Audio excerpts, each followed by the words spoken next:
In the unforgiving plains of 1880s Wyoming, Beau Callahan, a wealthy but solitary cattle baron with a haunted past, sends $500, an unheard-of sum, through an ad in the Chicago Gazette requesting a mail-order bride. He doesn't want love. He wants an heir, a quiet partner, someone to manage his grand but joyless estate after years of silence and shadows. When Clara Whitmore steps off the dusty train, she's not what anyone expected. Slim, bookish, and carrying nothing but a leather journal and an old violin. Clara isn't running from scandal or seeking wealth. She's running from grief, with secrets stitched into every seam of her dress. Beau is cold, formal, bound by a quiet code of control. He gives her a room, a stipend, and a contract. "This ain't a courtship," he tells her, "just an arrangement." But Clara doesn't see the ranch as a transaction. She sees broken men, overworked, ranch hands and children from nearby homesteads who wander hungry. Without permission, she starts teaching the local children letters and lullabies. She plants wildflowers around the graves of Beau's family. But what secret did Clara discover that would change everything between them? Before we jump back in, tell us where you're tuning in from. And if this story touches you, make sure you're subscribed, because tomorrow I've saved something extra special for you. The Wyoming territory stretched endlessly under a canvas of pale morning sky, where the wind carried stories across miles of grassland that had witnessed the rise and fall of dreams. Here, in the shadow of the Medicine Bow Mountains, stood the Callahan Ranch, a sprawling testament to one man's determination to carve prosperity from an unforgiving land. Beau Callahan had built his empire with calloused hands and an iron will, transforming thousands of acres into one of the most successful cattle operations in the territory. The main house rose from the prairie like a fortress of weathered stone and timber, its wraparound porch offering a commanding view of rolling pastures where Hereford cattle grazed in contentment. Smoke curled from the bunkhouse chimney, where a dozen ranch hands began their day before dawn, their movements precise and purposeful under the watchful eye of their employer. At 38, Beau possessed the kind of presence that commanded respect without demanding it. His shoulders bore the weight of responsibility with quiet dignity, and his dark eyes held depths that spoke of experiences most men never faced. The lines around those eyes had been carved not by laughter, but by loss, deep furrows that mapped a journey through grief that had left him changed, hardened, yet somehow more human for the breaking. The ranch had not always been a place of such somber efficiency. Once it had echoed with laughter, with the gentle voices of women who understood that a house needed more than sturdy walls to become a home. But that was before the fever took them, before his parents and young wife succumbed to the scarlet fever epidemic that swept through the territory like wildfire, leaving behind a man who had learned that love was a luxury he could no longer afford. In the years that followed, Beau had thrown himself into building his fortune with single-minded determination. The Callahan brand became synonymous with quality beef throughout the territory and beyond. Railroad contracts filled his coffers, and his reputation for fair dealing, though stern, earned him respect in Denver's business circles. Yet for all his success, the house remained eerily quiet, its rooms filled with furniture draped in dust covers as if waiting for inhabitants who would never return. His foreman, Jake Morrison, had worked the ranch for 15 years and understood his employers' moods better than most. A grizzled man in his 50s, with hands like leather and a heart softer than he cared to admit, Jake had watched Beau transform from a young husband full of dreams into a solitary figure who treated human connection like a business transaction. "Boss ain't mean," Jake often told the newer hands when they commented on Beau's distant manner. "He's just careful. Man's been hurt deep, and he ain't keen on letting it happen again." The neighboring homesteaders knew Beau as a fair but exacting neighbor. He never cheated on boundary disputes, always paid his debts promptly, and would lend a hand during harsh winters or medical emergencies. But he kept his distance, conducting even acts of kindness with the same businesslike efficiency he applied to cattle sales. It was this calculated approach to human relationships that led him to place the advertisement in the Chicago Gazette. He needed an heir, someone to carry on the Callahan name and inherit the empire he had built. A wife was a practical necessity, nothing more. He had specified his requirements clearly. A woman of good health and moral character, educated enough to manage household accounts, strong enough to survive frontier life, and intelligent enough to understand that theirs would be a partnership of convenience, not romance. The responses had been predictable. Letters from women seeking escape from poverty, widows looking for security, and young girls dreaming of adventure. He had dismissed most without a second thought. But one letter had caught his attention, written in a careful hand that spoke of education and refinement, yet bearing an underlying sadness that resonated with his own guarded heart. Clara Whitmore had written simply and honestly. She was 26, unmarried, with nursing experience gained during her time caring for wounded soldiers, returning from various conflicts. She sought not romance, but purpose, not wealth, but the chance to make herself useful in a world that had taken much from her. She asked for little beyond basic necessities and the freedom to contribute meaningfully to the household and community. Something in her letter's restrained dignity had appealed to him. Here was a woman who seemed to understand that life was about endurance rather than joy, about duty rather than desire. The $500 he offered was more than generous. Most mail-order bride arrangements involved far smaller sums, but he could afford generosity, and he respected her honesty. When the telegram arrived, confirming her acceptance and travel arrangements, Beau felt a mixture of satisfaction and apprehension. He was getting what he wanted, a suitable partner for a practical arrangement. Yet as he stood on the train platform in Laramie, watching the locomotive approach through clouds of steam and smoke, he wondered if he was making a mistake. Clara Whitmore stepped from the train car with quiet grace, her dark traveling dress simple but well made, her posture erect despite what must have been a grueling journey. She was not the robust frontier woman he had expected, nor the desperate spinster he had half feared. Instead, she possessed a refined beauty that spoke of cities and culture, of drawing rooms and literary societies, things that seemed impossibly foreign in this harsh landscape. She carried little, a worn leather traveling bag, a violin case that had seen better days, and a leather journal clutched protectively against her chest. Her dark hair was pulled back severely, as if she were trying to make herself as unremarkable as possible. But there was something in her green eyes, a depth of intelligence and, yes, sadness, that made her anything but ordinary. Mr. Callahan. Her voice was soft but clear, educated without being affected. When he nodded, she extended a gloved hand with the same formality she might use to greet a business associate. "I am Clara Whitmore. Thank you for meeting me."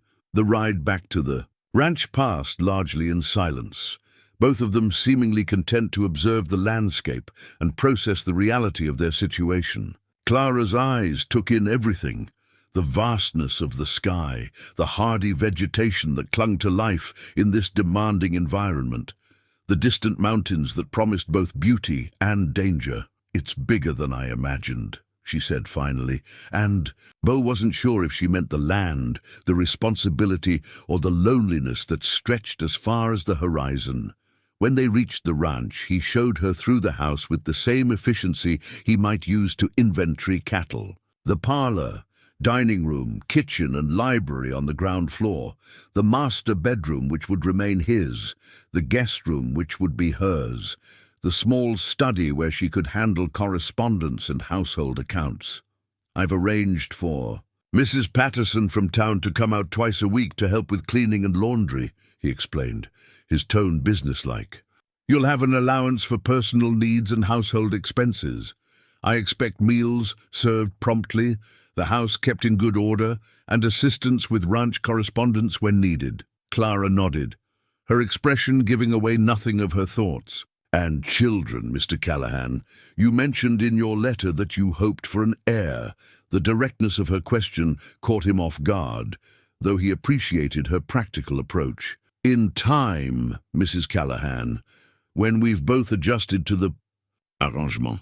It was only after he'd said it that he realized he had already begun thinking of her by his name, though they had not yet been formally married. The ceremony would take place the following day in town, a simple civil proceeding that would make their union legal, if not romantic. That evening, as Clara settled into her room and he retreated to his study with a glass of whiskey and a stack of ranch ledgers, Beau wondered what he had set in motion. Through the window, he could see lamplight glowing in her room, and occasionally the soft sound of her violin drifted through the walls. Melodies he didn't recognize, but that stirred something in his chest he thought he had buried years ago. Clara Whitmore had come to his ranch, as he had requested, a practical solution to a practical problem. But as he sat alone in his study, surrounded by the trappings of his solitary success, Beau began to suspect that nothing about Clara Whitmore would prove to be as simple as he had hoped. The civil ceremony in Laramie had been as brief and impersonal as Beau had intended. Judge Harrison, a weathered man who had seen his share of frontier marriages both passionate and practical, conducted the proceedings with efficient dignity. Clara wore the same dark traveling dress, having brought no special attire for the occasion, while Beau stood beside her in his best Sunday suit, both of them treating the exchange of vows like the signing of a business contract. "You may kiss your bride," Judge Harrison had said with a slight smile, but Beau had simply nodded to Clara and shaken her hand, sealing their arrangement with the same formality that had brought them together. Now, 3 days into their marriage, Clara moved through the house like a ghost, learning to inhabit new quarters. She was efficient and unobtrusive, preparing meals that were simple but well-seasoned, maintaining the household with quiet competence, and asking no questions about the rooms that remained locked or the photographs that had been turned face down. On various surfaces, it was on the 4th morning that Clara made her first unauthorized decision. She had risen early, as had become her habit, and stepped out onto the back porch to watch the sunrise paint the mountains in shades of gold and rose. The air carried the scent of sage and the distant sound of cattle, but as her eyes swept across the landscape, they settled on something that made her heart constrict with familiar pain. Behind the house, perhaps 100 yards distant, stood a small fenced area that was clearly a family cemetery. Even from this distance, Clara could see that the graves were neglected, the wooden markers weathered and leaning, the ground around them choked with weeds and buffalo grass. It was a place that spoke of love, abandoned to grief, of memory too, painful to tend. Without conscious decision, Clara found herself walking toward the cemetery, her feet following a path that must once have been well worn, but now showed little evidence of recent passage. The gate hung on rusted hinges, and she had to lift it to swing it open without scraping the ground. There were 4 graves. The headstones, carved from local sandstone, bore simple inscriptions that told the story of Beau's losses in stark, heartbreaking detail. Margaret Callahan, beloved wife, taken at 24. Thomas and Mary Callahan, his parents, who had died within days of each other. And a smaller stone that made Clara's breath catch, baby Callahan, lived one day. She knelt beside the graves, her hands moving almost without her conscious direction to pull away the worst of the weeds, to straighten the wooden crosses that had been placed beside the stone markers. As she worked, tears she hadn't expected began to fall, not just for these strangers she had never known, but for all the loss that seemed to permeate this place, for the grief that had carved such deep lines. In her husband's face, Clara had experience with grief. She had nursed enough dying patients, had sat beside enough deathbeds to understand the weight of sorrow that could crush a human spirit. But she also knew something that Beau seemed to have forgotten, that love honored is love that endures, and that the dead deserve better than to be abandoned to weeds and neglect. She worked for 2 hours, clearing the graves with her bare hands, straightening the markers, and removing the debris that had accumulated over what must have been years of avoidance. When she finished, the cemetery looked less like a place of abandonment and more like what it was meant to be, a place of rest and remembrance. The next morning, Clara rose even earlier and walked into the countryside surrounding the ranch. Wyoming in late spring offered a surprising variety of wildflowers for those who knew where to look, and Clara's experience nursing in various locations had taught her to appreciate the healing power of beauty in the darkest places. She gathered armfuls of Indian paintbrush, their red blooms bright as flame, along with delicate columbines and sturdy black-eyed Susans that grew in the protected areas near the creek. Wild roses, their pink petals soft as silk, completed her collection. She arranged them carefully in mason jars filled with creek water, creating simple but elegant bouquets that she placed on each grave. It was there that Beau found her on the 3rd morning of her unauthorized project. She was kneeling beside his wife's grave, adjusting a bouquet of prairie roses, when his shadow fell across the headstone. Clara looked up to find him standing at the cemetery gate, his face a mask of controlled fury that made her stomach clench with apprehension. "What the hell do you think you're doing?" His voice was quiet, but Clara had learned to recognize that particular tone of controlled anger from her years of dealing with grieving families. It was the voice of a man whose pain had been disturbed, whose carefully constructed walls had been breached without permission. She rose slowly, brushing the dirt from her hands and skirt, meeting his gaze with the same steady calm she had used. To face down angry relatives and difficult doctors. "I was tending the graves, Mr. Callahan. They seemed to need attention. I didn't ask you to tend them." Each word was carefully measured, as if he were afraid that raising his voice might unleash something he couldn't control. "I didn't give you permission to come here." "You're right," Clara said simply. "You didn't, but they're your family, and they deserve better than to be forgotten." The words hung between them like a challenge, and Clara saw something flicker in Beau's eyes, pain perhaps, or fury, or something deeper that he wouldn't let her see. He stepped into the cemetery, his boots making no sound on the soft earth, and for a moment she thought he might physically remove her from the sacred ground. "You don't know anything about my family," he said, his voice rough with emotion he was struggling to contain. "You don't know what they meant to me, or what I've lost, or how I choose to remember them." "You're right again," Clara replied, her voice gentle but firm. "I don't know them, but I know grief, Mr. Callahan. I've sat with it, nursed it, watched it heal and watched it fester, and I know that love doesn't honor itself by turning away." Beau stared at her for a long moment, his jaw working as if he were chewing on words, too bitter to swallow. When he spoke again, his voice was deadly quiet. "This arrangement we have, it's got boundaries, Mrs. Callahan. You keep house, you manage the domestic affairs, you fulfill your duties as my wife when the time comes. But this," he gestured toward the graves, "this is private, this is mine, and you stay away from it." Clara felt something shift inside her chest, a settling of resolve that she recognized from her nursing days when she had to make difficult decisions about patient care despite family objections. She had not come to this ranch to be a silent housekeeper who ignored the pain around her. She had come to fulfill a promise, though Beau didn't know that yet. "I understand your feelings, Mr. Callahan," she said carefully, "but I won't stop tending these graves.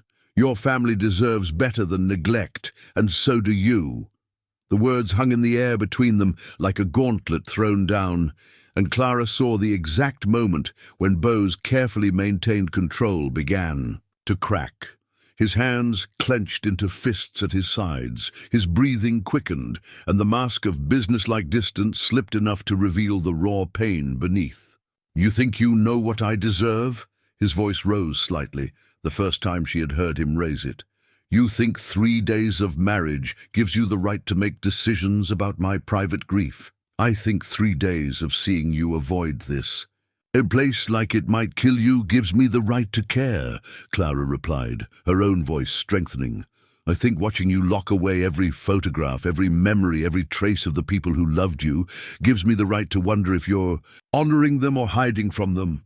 It was then that Clara saw the children. 3 small figures had appeared at the edge of the ranch property, drawn perhaps by the sound of raised voices or simply by curiosity about the new woman at the Callahan place. They stood at the fence line like wild creatures ready to bolt, their clothes patched and too small, their faces bearing the gaunt look of children who didn't always know where their next meal was coming from. Clara recognized them immediately for what they were: homesteader children, probably from one of the struggling families that dotted the territory around the more successful ranches. Their parents would be fighting drought, locusts, harsh winters, and the constant threat of crop failure, with little time or resources to spare for anything beyond basic survival. The sight of them shifted something in Clara's heart, awakening. Instincts that had nothing to do with her arrangement with Beau and everything to do with who she was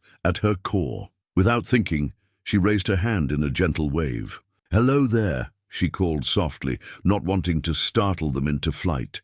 The children exchanged glances, clearly torn between curiosity and caution.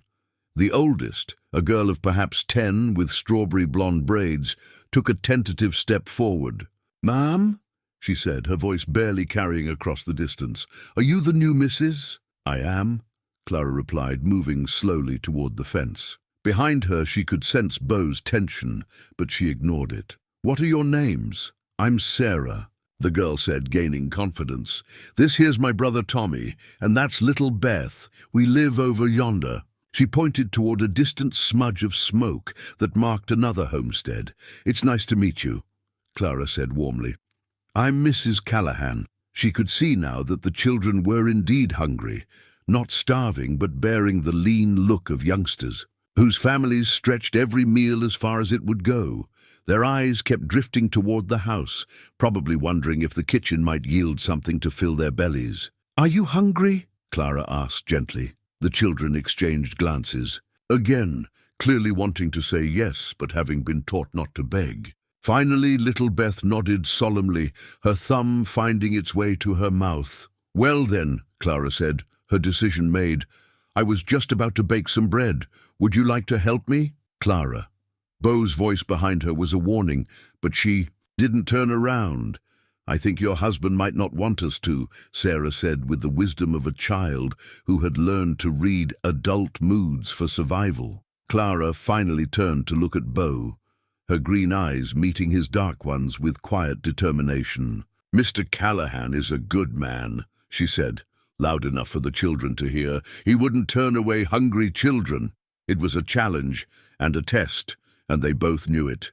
Beau's jaw worked silently for a moment, his eyes moving from Clara to the children and back again. Finally, he gave a curt nod.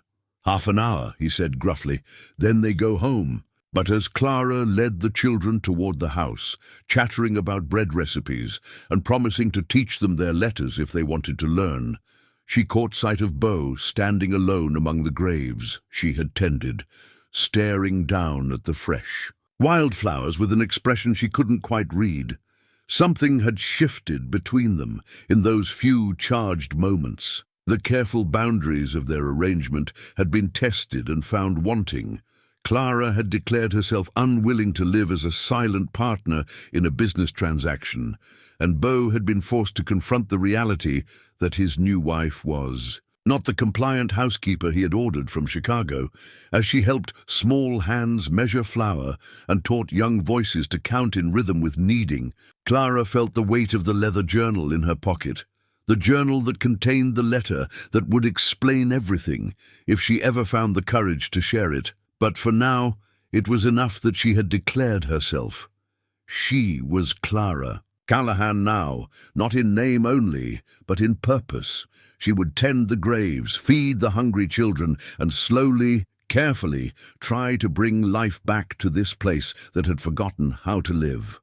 Whether Beau liked it or not, the bread that emerged from Clara's oven that afternoon was golden brown and fragrant, filling the kitchen with a warmth that extended far beyond mere temperature. Sarah, Tommy, and little Beth sat around the worn wooden table, their eyes wide with wonder as Clara sliced the still warm loaves and spread thick butter across the crusty surface. "My mama used to make bread like this," Sarah said softly, her voice carrying a wistfulness that spoke of lean times and empty cupboards, before the drought got so bad.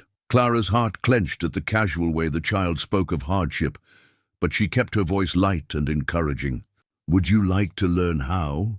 It's not difficult once you understand the rhythm of it." As the children ate with the focused intensity of those who couldn't take their next meal for granted, Clara found herself studying their faces, noting the intelligence that shone through their careful manners and the hunger for more than just food. These were children who craved learning, attention, the simple human kindness that their struggling families had little time to provide. "Can you read?" she asked gently, and was pleased when Sarah nodded proudly. "Some," the girl admitted. "Pa taught me my letters before things got so hard. Tommy knows some too, but Beth's still too little." "Reading is like a doorway," Clara said, settling into her chair with her own slice of bread. "Once you can walk through it, there are whole worlds waiting on the other side." It was then that Beau appeared in the kitchen doorway, his presence filling the space with uncomfortable tension. The children immediately stopped eating, their small bodies going still with the wariness of creatures who had learned to be cautious around powerful adults. "Time's up," he said quietly, but Clara caught the way his eyes lingered on little Beth, who had butter on her chin and crumbs scattered across her worn dress. "Just a few more minutes," Clara said, her tone respectful but firm. "They're not finished eating." Beau's jaw tightened almost imperceptibly, but he gave a short nod and withdrew. Clara could hear his boots on the porch boards, pacing like a caged animal. "Is he angry with us?" Tommy whispered, his young face creased with worry. "No, sweetheart," Clara said softly. "Mr. Callahan has had some sadness in his life, and sometimes that makes it hard for grown-ups to remember how to be around children. But he's not angry with you." When the children finally departed, their pockets stuffed with biscuits Clara had wrapped in clean cloth napkins, she found Beau standing by the corral, watching his horses with the kind of focused attention that suggested his mind was elsewhere entirely. "They'll be back," he said without turning around. "You feed them once, they'll keep coming back." "Good," Clara replied simply. "They should." That evening, as Clara prepared dinner, she hummed softly to herself, an old hymn her mother had taught her years ago. The sound drifted through the house like a gentle current, and she noticed that Beau lingered longer than usual in the kitchen, finding reasons to check the coffee pot or examine correspondence that could have waited until morning. The next day brought Sarah, Tommy, and Beth back to the kitchen door, this time accompanied by 2 other children from neighboring homesteads. Word had clearly spread about the kind lady at the Callahan ranch who had bread to share and patience for young visitors. Clara welcomed them all, setting them around the table with slates and chalk she had found in the abandoned schoolroom supplies, stored in the barn. As she taught them to form their letters properly and sounded out simple words, she became aware of a presence at the kitchen window. Beau stood in the yard, ostensibly checking the chickens, but his attention was clearly focused on the gentle chaos of the impromptu lesson taking place at his kitchen table. Clara caught his eye through the glass and smiled, but he turned away quickly, as if caught doing something he shouldn't. The ranch hands, initially suspicious of any change to their orderly routine, began to warm to Clara's presence in subtle ways. Jake Morrison was the first to openly approve, tipping his hat when she brought fresh coffee to the men during their afternoon break. "Mighty fine coffee, ma'am," he said with genuine appreciation. "Been drinking Cookie's swill for so long, I'd forgotten what the real thing tasted like." Cookie was Pete Hawkins, the grizzled camp cook whose culinary efforts were more functional than flavorful. Pete himself seemed torn between offense at the implied criticism and pleasure at having someone appreciate good cooking. "Reckon I could learn a thing or two from the missus," he admitted grudgingly, Though Clara noticed, he found excuses to linger in her kitchen, watching her techniques with professional interest. The change in atmosphere was subtle, but unmistakable. The ranch hands moved with slightly less tension. Their conversations at meals became more animated, and the bunkhouse occasionally echoed with laughter that hadn't been heard in years. Clara began to understand the rhythm of ranch life, learning to time her activities around the men's schedules and the demands of cattle ranching. She discovered that Beau rose before dawn to check on the herds, that Jake Morrison had a secret fondness for wildflower honey in his coffee, and that young Billy Martinez, the newest hand, was barely 18 and homesick for his family in New Mexico. It was Billy who inadvertently revealed more about Beau's past during a conversation over fence repairs. "Mr. Callahan's always been fair to work for," Billy said, his accent softening the words with warmth. "But Jake says he used to be different. Before the sickness came through. Says he used to laugh more, used to join the hands for poker on Saturday nights." Clara absorbed this information quietly, filing it away with the growing collection of details that helped her understand the man. She had married. Beau had not always been the stern, controlled figure she knew. Grief had carved away pieces of his personality, leaving behind only the essential elements needed for survival. That evening, as had become her custom, Clara sat on the front porch with her violin as the sun set behind the mountains. The instrument was old, its wood bearing the patina of years and countless hours of practice, but its voice remained sweet and true. She had begun with simple melodies, folk songs and hymns that felt appropriate to the vastness of the landscape. But tonight, perhaps inspired by the day's small victories with the children and the gradual acceptance of the ranch hands, she chose something more complex, a piece by Bach that required both technical skill and emotional depth. The music floated across the ranch yard, reaching the bunkhouse where conversations gradually quieted as men stopped to listen, drifting to the barn where horses shifted restlessly in their stalls and settling around Beau like a net he couldn't escape. From her seat on the porch, Clara could see him through the study window, hunched over ledgers with a pen in his hand that hadn't moved for several minutes. She watched as he slowly set the pen aside and turned toward the window, his face hidden in shadow, but his posture suggesting a man wrestling with memories he'd thought safely buried. The piece built to its crescendo, demanding everything Clara had learned about coaxing beauty from strings and wood, about transforming emotion into sound that could touch hearts that words couldn't reach. As the final notes faded into the evening air, she lowered the violin and sat in comfortable silence, watching the first stars appear in the darkening sky. When she finally rose to go inside, she found Beau standing in the parlor, his back to her, staring at a covered photograph on the mantelpiece that she had never seen uncovered. "My wife played piano," he said without turning around, his voice barely above a whisper. "Every evening after supper, she'd play while I read. Sometimes she'd sing too when she thought no one could hear." It was the first time he had voluntarily shared anything about his past, and Clara felt the significance of the moment like a weight on her chest. She remained still, afraid that any movement might break the spell and send him retreating back into silence. "The house has been quiet for a long time," he continued, still not facing her. "I'd forgotten what music could do to a place. Music has a way of bringing life back to empty spaces," Clara said softly, "even when we think we don't want it to." Beau finally turned to look at her, his dark eyes unreadable in the lamplight. "The children will keep coming," he said. But it wasn't.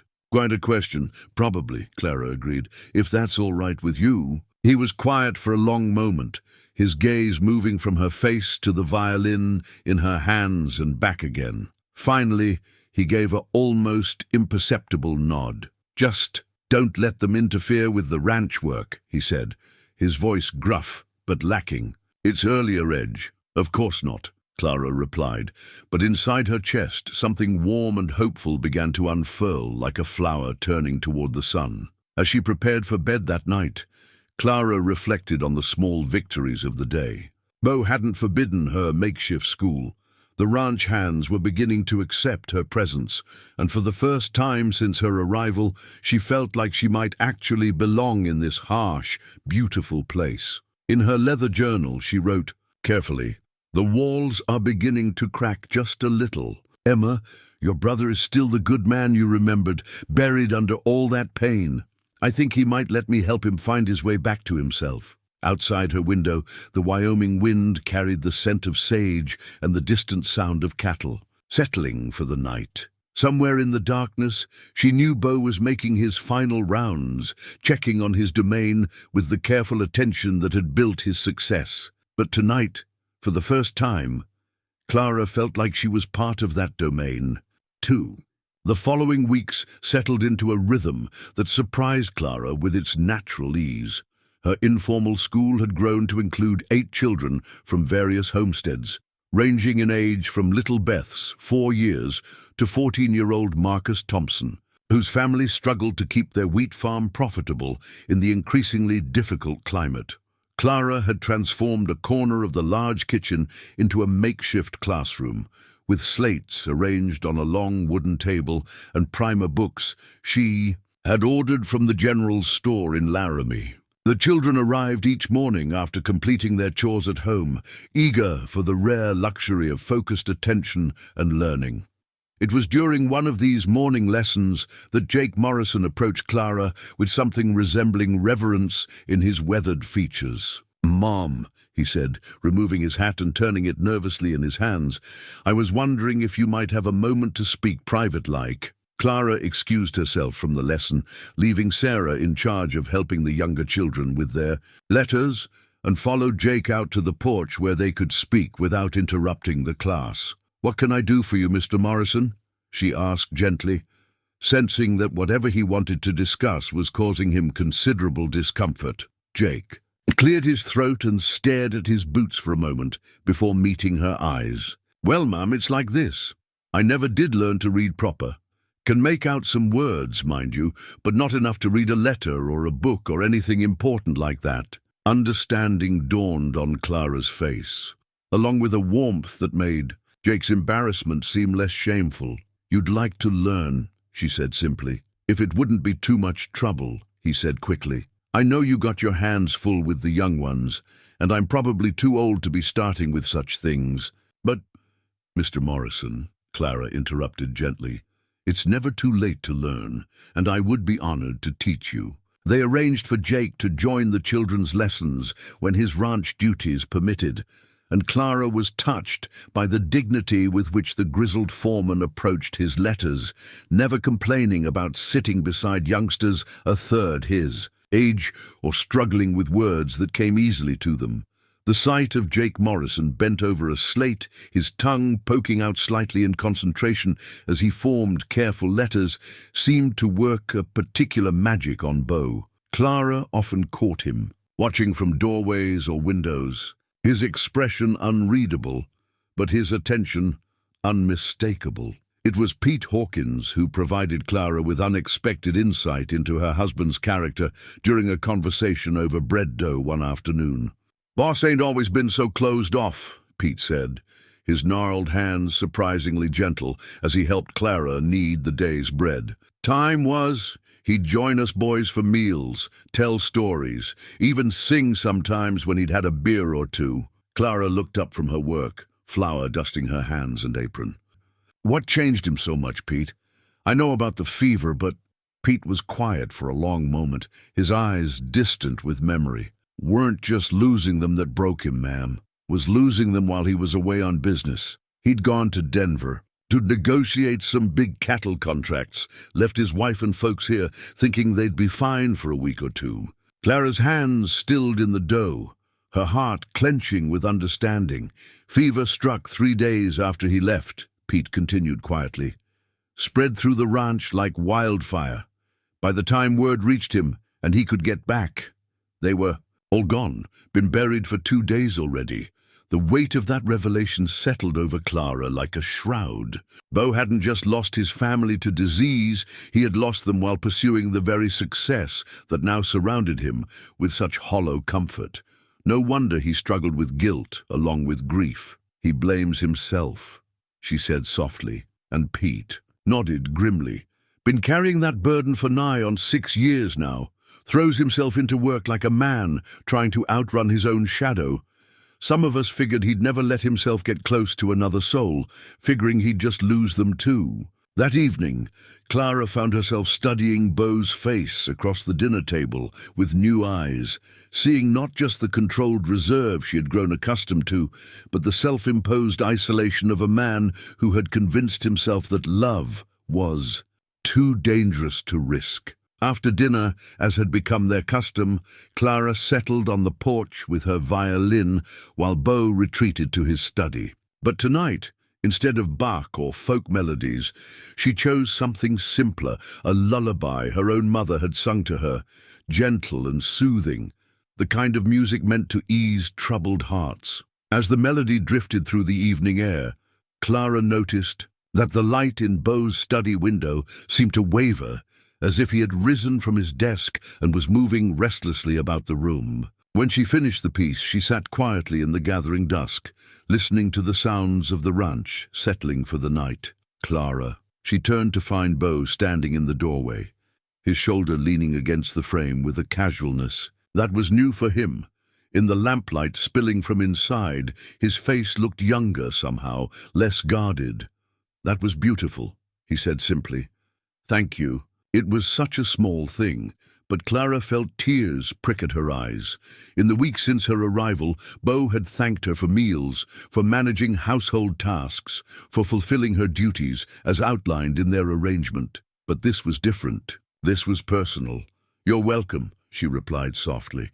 "I used to play for the patients at the hospital in Chicago.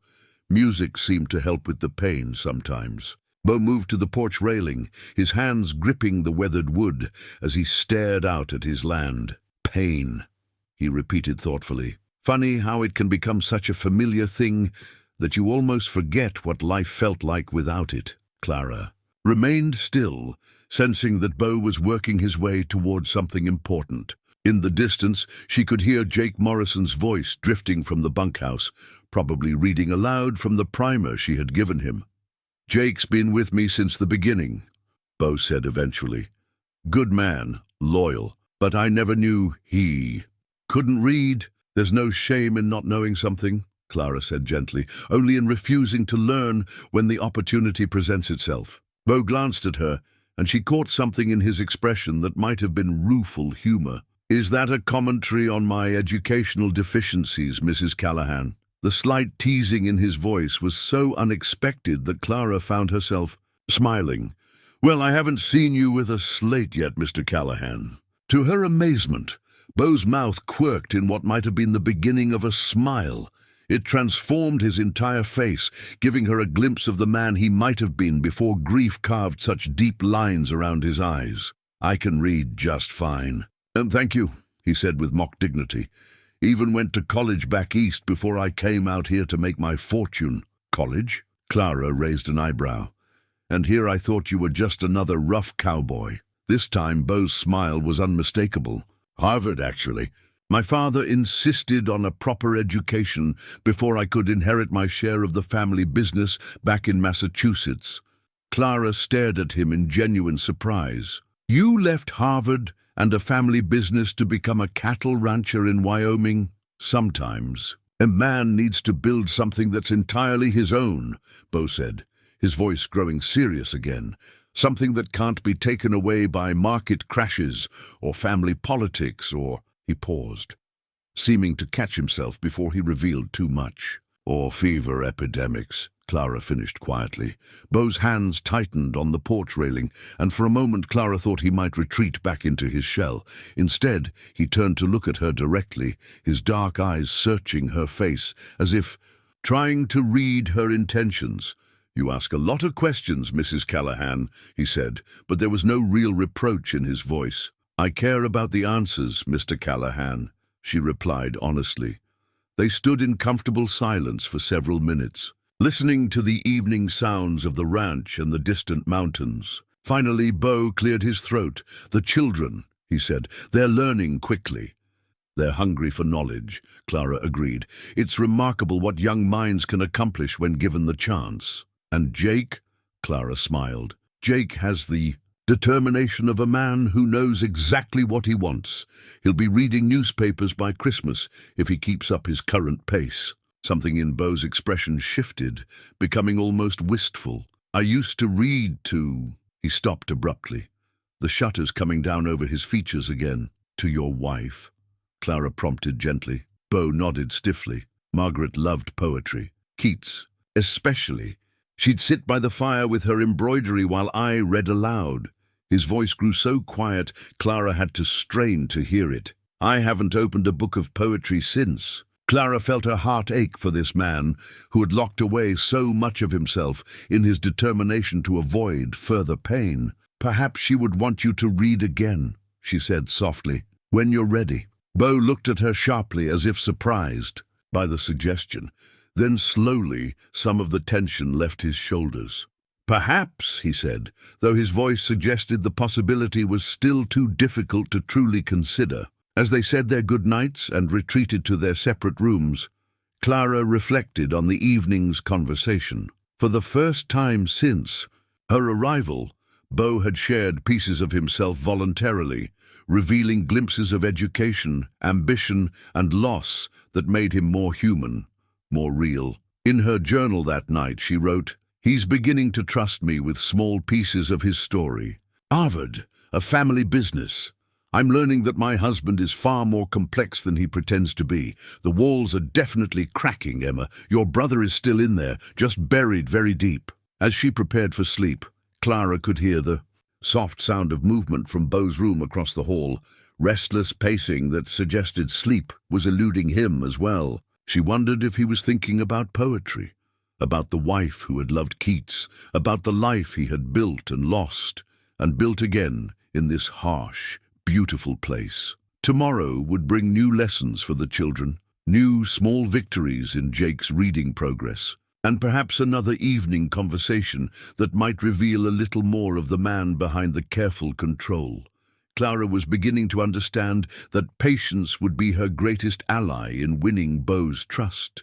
Like tending a garden in difficult soil, she would need to be consistent, gentle, and persistent.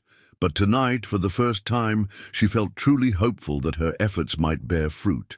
The morning started like any other, with Clara preparing breakfast while the children gathered around the kitchen table for their daily lessons. But the normalcy shattered when young Billy Martinez burst through the door, his face pale with panic and his hat clutched in trembling hands. "Mrs. Callahan, ma'am," he gasped, struggling to catch his breath. "You gotta come quick. There's been an accident at the Thompson place." Clara's blood ran cold. Marcus Thompson, one of her oldest students, lived with his family on a struggling wheat farm about 3 miles north. She had grown fond of the serious 14-year-old who helped care for his younger siblings while his parents fought to keep their farm from failing. "What kind of accident, Billy?" she asked, already untying her apron and reaching for the medical bag she had brought from Chicago. "Little Annie fell down the old well," Billy said, his words tumbling over each other in his haste. "They got her out, but she's hurt bad, ma'am, real bad. Mrs. Thompson's beside herself and there ain't no doctor for 50 miles. Clara's nursing training kicked in immediately, pushing aside emotion in favor of practical action. "Sarah," she said to the oldest girl in her makeshift classroom, "please take the children home for today. Tell them we'll resume lessons tomorrow." As the children scattered to their various homesteads, Clara gathered medical supplies with practiced efficiency: bandages, laudanum for pain, carbolic acid for cleaning wounds, and various herbs she had learned to use during her hospital work. "In Chicago, I'll ride with you," Billy offered, but Clara shook her head. "Take one of the faster horses and ride ahead to let them know I'm coming," she instructed. "I'll follow in the wagon with supplies." It was then that Beau appeared in the kitchen doorway, his presence filling the space with quiet authority. He had clearly heard enough of the conversation to understand the situation. "I'll drive you," he said simply, already reaching for his... Had Clara felt a rush of gratitude that surprised her with its intensity. "Thank you," she said, meeting his eyes briefly before returning to her preparations. The ride to the Thompson farm was swift, but seemed to stretch endlessly under the weight of Clara's concern. Beau handled the horses with expert skill, pushing them to their limits without endangering the precious medical supplies bouncing in the wagon bed behind them. "Tell me about the family," he said as they raced across the prairie, his voice carrying over the thunder of hooves and wheels. "Struggling," Clara replied honestly. "The drought has been hard on their wheat crops. Mr. Thompson works from dawn to dusk just to keep them fed. Mrs. Thompson has 4 children under 10, and she's expecting another." Beau's jaw tightened almost imperceptibly. "And the little girl who fell.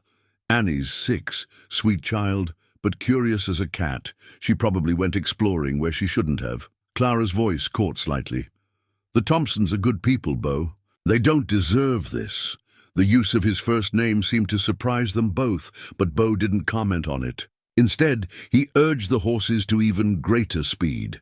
They found the Thompson homestead in chaos. Mrs. Thompson, heavily pregnant and pale with shock, sat on the front porch holding her injured daughter while her other children huddled nearby in frightened silence. Mr. Thompson paced the yard like a caged animal, his face etched with the helpless fury of a man watching his child suffer and being unable to fix it. Clara leaped from the wagon before it had fully stopped, her medical bag in hand. One look at Annie Thompson told her everything she needed to know. The child was conscious, but clearly in significant pain, her left arm hanging at an unnatural angle and a nasty gash across her forehead that had bled considerably. "Mrs. Thompson," Clara said gently, kneeling beside the distraught mother, "I'm here to help. May I examine Annie?" The relief in the woman's eyes was heartbreaking. "Oh, Mrs. Callahan, thank the Lord you've come. I don't know what to do. She's been crying something." Fierce, and her arm... Clara's examination was swift but thorough. The arm was definitely broken, but it was a clean break that could be set properly. The head wound looked worse than it was, a scalp laceration that bled heavily but wasn't deep enough to be life-threatening. Still, both injuries required immediate attention. "She's going to be fine," Clara announced with quiet confidence, and the effect on the family was immediate. Mrs. Thompson's shoulders sagged with relief, and Mr. Thompson stopped his agitated pacing. "The arm is broken, but I can set it," Clara continued, her voice taking on the authoritative tone she had learned during her hospital training. "The cut on her forehead needs cleaning and stitching, but it will heal without scarring if we tend it properly." As Clara worked, she became aware of Beau's presence beside her. Without being asked, he had positioned himself to help hold Annie still during the painful process of setting her arm, his large hands gentle but firm as he kept the frightened child from pulling away. "Tell me about your horses, Annie," Beau said in a voice so soft Clara almost didn't recognize it. "Do you have a favorite horse on your papa's farm?" The distraction worked beautifully as Clara carefully manipulated the broken bone back into proper alignment. Annie focused on Beau's calm voice, describing the horses on his own ranch, the way they liked to run in the early morning, how they each had their own personalities and preferences. "This is going to hurt for just a moment, sweetheart," Clara warned gently as she prepared to set the bone. "Can you be very brave for me?" Annie nodded solemnly, her small face scrunched with determination. When Clara made the necessary adjustment, the child cried out but didn't struggle, trusting in the steady hands that held her. Working together with an efficiency that surprised them both, Clara and Beau managed to set Annie's arm and construct a proper splint, using materials from Clara's medical bag and strips of cloth donated by Mrs. Thompson. The head wound required several careful stitches, but Clara's practiced hands made quick work of the task. "She'll need to keep the arm immobilized for at least 6 weeks, Clara instructed the parents as she packed away her supplies. "I'll check on her progress every few days. The stitches can come out in about 10 days if the wound heals cleanly." Mr. Thompson stepped forward, his weathered face working with emotion. "Mrs. Callahan, I don't rightly know how to thank you. We ain't got much, but whatever we have—" "Nonsense," Clara said firmly. "Neighbors help neighbors. That's what community means." But she caught the way Beau's eyes moved around the homestead, taking in the obvious signs of poverty and struggle. The house needed repairs, the barn was barely standing, and the field showed the devastating effects of repeated drought years. On the ride back to the ranch, they traveled in comfortable silence for several miles before Beau finally spoke. "It has handled that well," he said, his voice carrying genuine admiration. "Where did you learn to set bones?" "Cook County Hospital in Chicago," Clara replied. "I worked in the emergency ward for 2 years. You see everything there. Broken bones, knife wounds, fevers, children who've been hurt or neglected." Her voice grew soft with memory. "It teaches you to think quickly and keep your emotions separate from your hands." "And the Thompsons?" Beau asked. "How bad off are they, really?" Clara sighed, appreciating his perceptive question. "Worse than they let on. Mr. Thompson's too proud to accept charity, but that family is one bad harvest away from losing everything. Mrs. Thompson shouldn't be doing heavy labor in her condition, but they can't afford hired help." Beau was quiet for a long moment, his eyes focused on the horizon ahead. Finally he said, "What if Thompson had some work on my ranch? Light work that wouldn't interfere with his own farming, but enough to bring in a little extra money?" Clara turned to stare at him in surprise. "You'd do that?" "I need extra help during roundup season anyway," Beau said with studied casualness. "And Jake's been saying we could use another hand for fence repairs. Thompson strikes me as the kind of man who'd rather earn his way than accept handouts." "Beau," Clara said softly, and again the use of his first name seemed to create a moment of intimate connection between them. "That's very kind of you." He shrugged uncomfortably, clearly not accustomed to being praised for acts of generosity. "Just good business.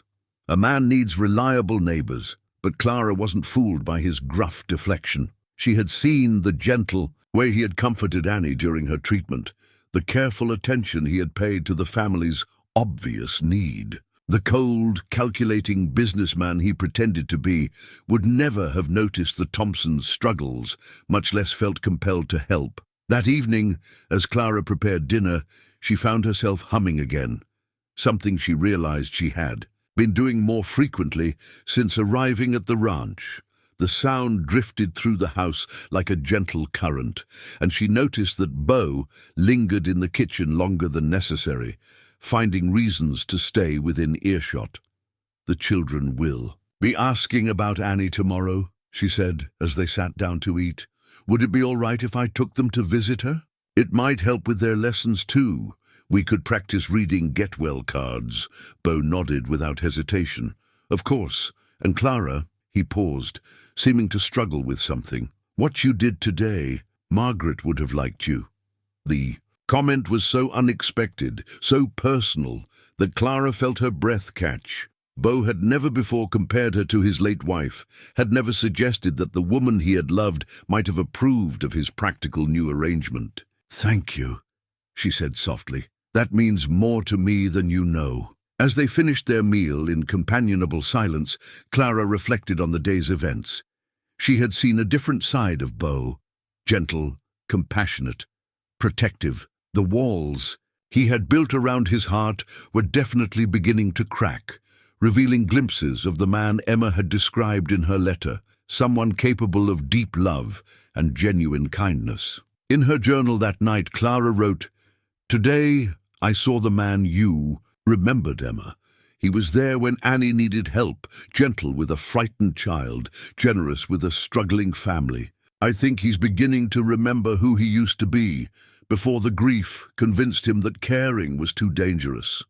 There's hope here, more than I dared to expect." Outside her window, the Wyoming night was clear and cold, stars scattered across the sky like diamonds on black velvet. Somewhere in the darkness, the Thompson family was settling down to sleep with their injured daughter, safe and healing, thanks to Clara's medical skills and Beau's unexpected compassion.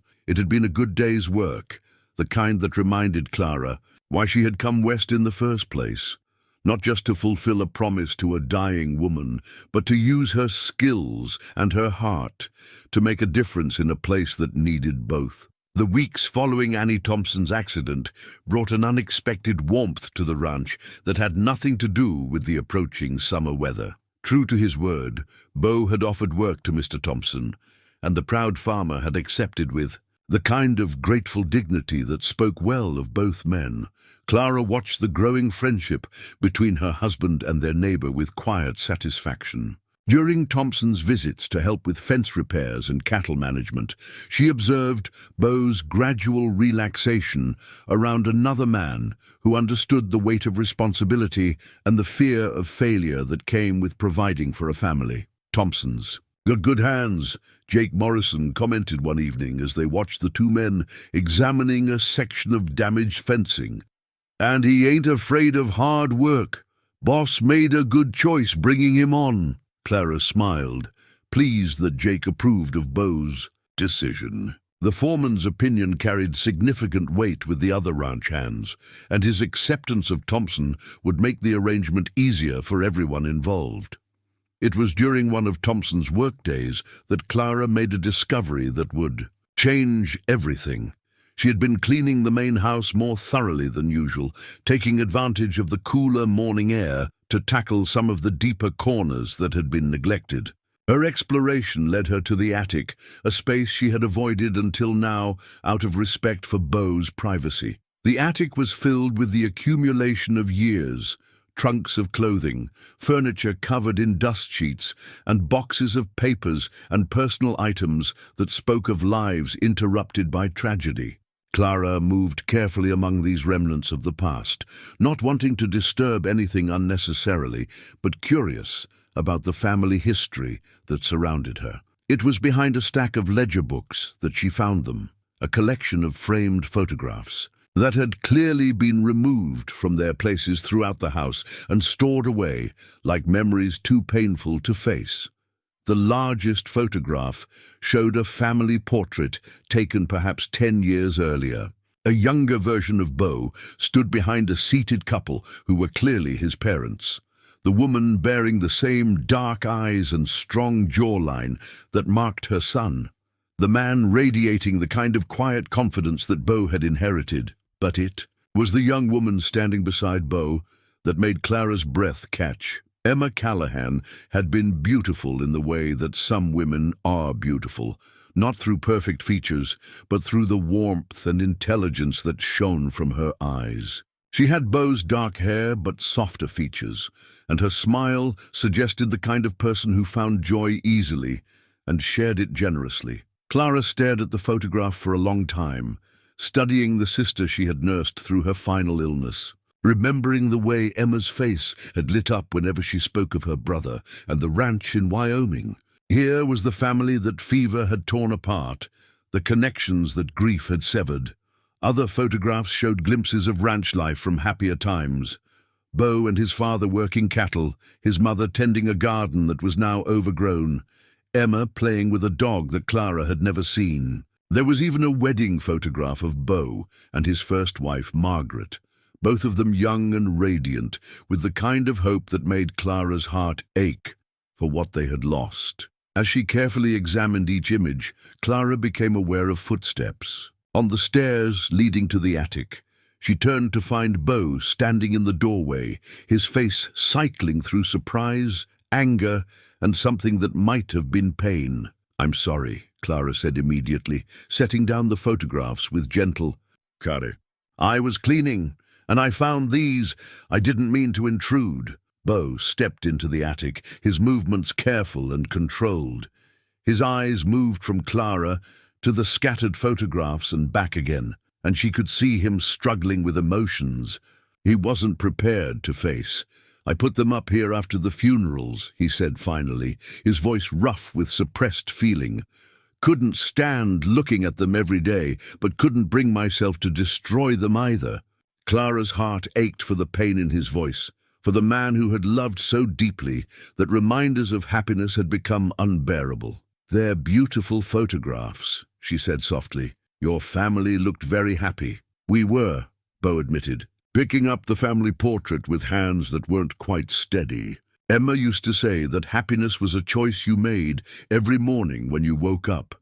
She was always laughing, always finding something to be excited about. It was the opening Clara had been waiting for, though she hadn't expected it to come. Like this, surrounded by dust and memories in an attic that felt like a shrine to the past.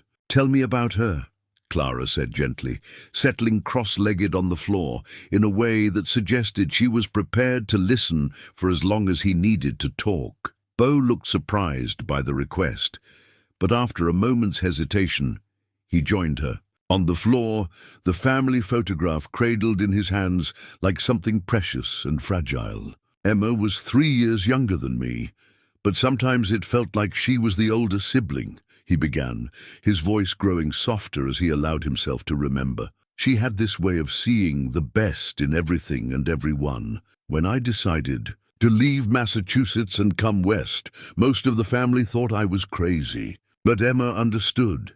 She said sometimes a person needed to build something entirely their own. Clara felt tears prick at her eyes, recognizing the Emma she had known in those words. The young woman who had fought her illness with such grace, who had spoken of her brother with such love and understanding. "She never married?" Clara asked gently. Beau shook his head. "She had suitors back east, plenty of them. But Emma always said she was waiting for someone who could match her appetite for adventure. She talked about coming west to visit, maybe even staying permanently. But then—" His voice trailed off, the unfinished sentence hanging heavy with regret. "But then you got married, and she felt like she'd be intruding," Clara guessed. "Something like that," Beau agreed. "Margaret was wonderful, but she was also delicate. Not in a bad way, just she needed quiet, gentle things. Emma was like a force of nature. I think they would have loved each other given time, but Emma stayed back east to give us space to build our marriage." Clara felt the weight of the secret she carried pressing against her chest like a physical burden. Emma had spoken of this very thing during their long nights together in the hospital. The way she had convinced herself that her brother needed to focus on his new family without the complication of a sister who didn't know how to be quiet or delicate. "You missed her," Clara said, "and it wasn't a question." "Every day," Beau admitted. "I kept meaning to write more, to invite her for a visit. But ranch life is demanding, and Margaret's health was always fragile. And there was always something else that seemed more urgent." His voice grew heavy with self-recrimination. "By the time I realized how much time had passed, she was already sick." Clara's throat tightened with emotion. Emma had died believing that her brother had forgotten her, that his new life had no room for the sister who had loved him unconditionally. And Beau had been carrying the guilt of that perceived neglect for years. "Beau," Clara said softly, reaching out to touch his hand where it rested on the photograph. "I need to tell you something." He looked up at her, and Clara saw wariness flicker in his dark eyes. Perhaps he sensed that whatever she was about to reveal would change things between them irrevocably. "The reason I answered your advertisement," Clara began, her voice steady despite the magnitude of what she was about to share. "It wasn't just because I needed a new start, or because I thought ranch life might suit me." Beau's grip on the photograph tightened almost imperceptibly, and Clara could see him preparing himself for some revelation that might shatter the fragile trust they had been building. "I knew Emma," Clara said simply, and watched as the words hit Beau like a physical blow. "I was her nurse during her final illness in Chicago. She talked about you constantly, about the ranch, about how proud she was of what you had built, about how much she missed you and hoped you were happy." The silence that followed was so complete that Clara could hear her own heartbeat thundering in her ears. Beau stared at her with an expression of such shock and confusion that she had to resist the urge to reach out and comfort him. "You knew Emma," he repeated slowly, as if testing the words to see if they made sense. "She was my patient for 3 months, Clara continued, her voice growing stronger as she finally shared the truth she had carried across half a continent. Consumption. She fought it bravely, but in the end, Clara's voice caught with genuine grief for the young woman who had become like a sister to her. "Why didn't you tell me?" Beau's voice was barely above a whisper, but Clara could hear the pain and betrayal threading through the words. "Because she made me promise not to tell you about the illness until after," Clara said honestly. "She didn't want you traveling across the country to watch her die.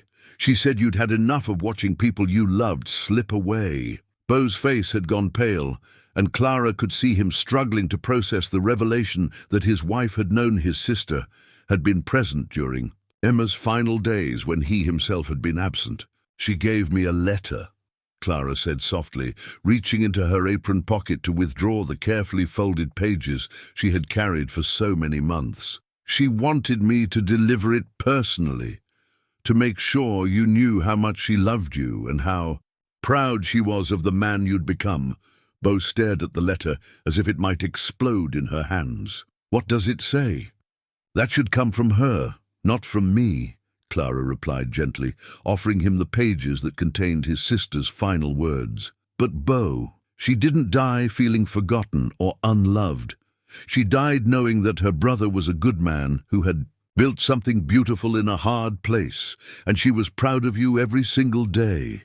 As Beau took the letter with trembling hands, Clara felt as if an enormous weight had been lifted from her shoulders. The secret that had brought her west was finally shared, the promise to a dying woman finally fulfilled. But as she watched her husband's face as he read his sister's final words, Clara realized that this revelation would either bring them closer, together, or drive them irreparably apart. And for the first time since arriving in Wyoming, she wasn't sure which outcome awaited them. Beau's hands shook as he unfolded the letter, and Clara watched emotions chase across his face like shadows from passing clouds. The attic around them seemed to hold its breath as he began to read Emma's familiar handwriting, her voice reaching across death and distance to speak to the brother she had loved. "My dearest Beau, if you are reading this, then Clara has kept her promise to me, and you have finally learned the truth about how I spent my final months. Please don't be angry with her for keeping my secret. I made her swear not to tell you I was ill until after I was gone. You've watched enough people die, my darling brother. I couldn't bear the thought of you making that terrible journey again, only to sit helplessly by another sickbed."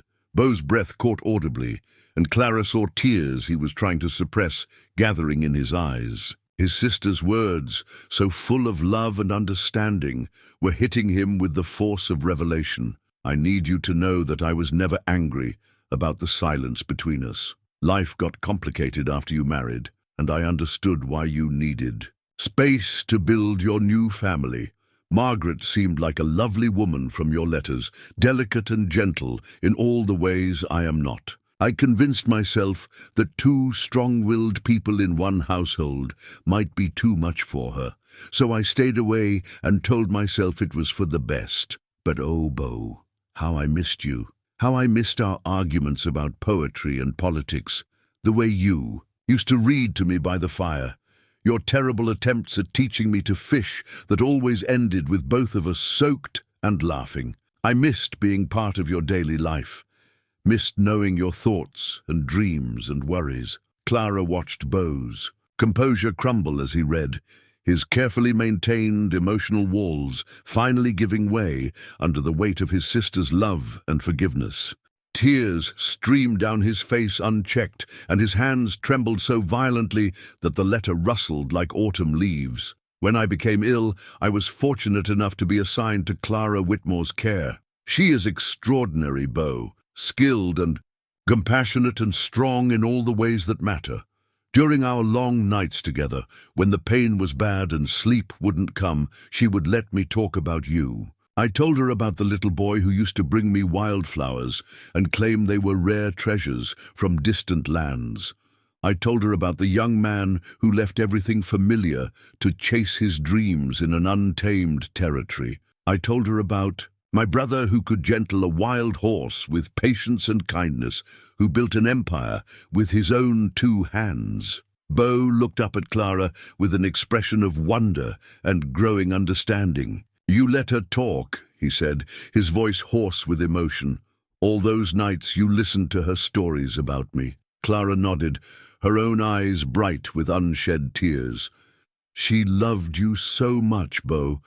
Every story she told, every memory she shared, it was clear that you were the most important person in her world.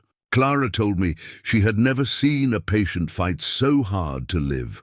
Not for themselves, but for the chance to make peace with someone they loved. I fought, Beau, longer than I should have, because I couldn't bear to leave this world with things unsaid between us. But as the end grew near, I realized that the peace I was seeking couldn't come from clinging to life. It had to come from trust. So I asked Clara to make me a promise, not just to deliver this letter, though that was part of it.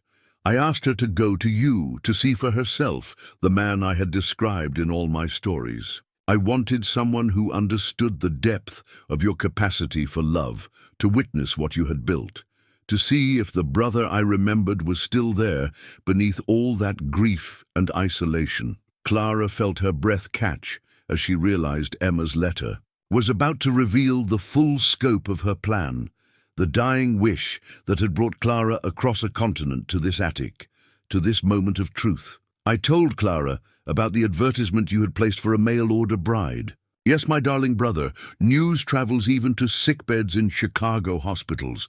I told her about a man who was trying to fill the emptiness in his life with a business arrangement, who had convinced himself that convenience was safer than love. Beau's eyes snapped to Clara's face, understanding beginning to dawn. "She knew," he whispered. "Emma knew about the advertisement. And then I asked Clara to do something that I pray you will forgive me for. I asked her to answer that advertisement, not to deceive you, but to give you a chance at the kind of love you deserve. I saw how she cared for her patients, how she brought warmth and hope to the darkest places. I knew that if anyone could remind you how to live instead of merely survive, it would be her." The letter rustled as Beau's hands began to shake harder.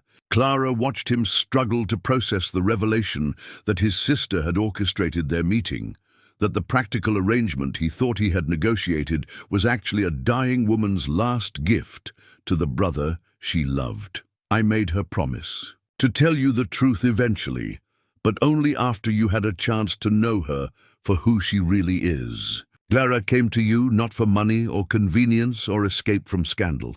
She came because a dying woman asked her to, because she understood that sometimes love requires us to take extraordinary risks for people we care about. I need you to know that watching Clara prepare for this journey was like watching someone accept a sacred mission. She studied maps of Wyoming, read books about ranching, even learned some basic veterinary skills because she thought they might be useful. She wasn't coming to your ranch as a stranger seeking advantage.